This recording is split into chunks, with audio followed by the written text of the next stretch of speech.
As far as raising my kids, that I do end up thinking about a lot because kids, as ask you all sorts of difficult questions that sort of force you to rethink a lot of the things that you've thought about. And so I've got a 7-year-old, a 5-year-old, and a 1-year-old.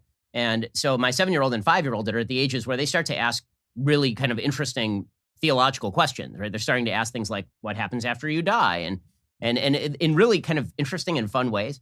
Right? So my 5-year-old son turned to my wife and said the other day, and he said, so after you die, what happens to you? And she said, well, you don't have a body anymore. You're kind of liberated from your body. And he said, what did that mean? Do you fly around? And she said, no, you don't really fly around. It's not like you have wings or something. He said, okay, so what exactly does that mean? And trying to boil down sort of the idea of reunification with a higher being to a 5-year-old makes for a really interesting conversation. Trying to explain what makes you you is really interesting and forces you to think about it more deeply.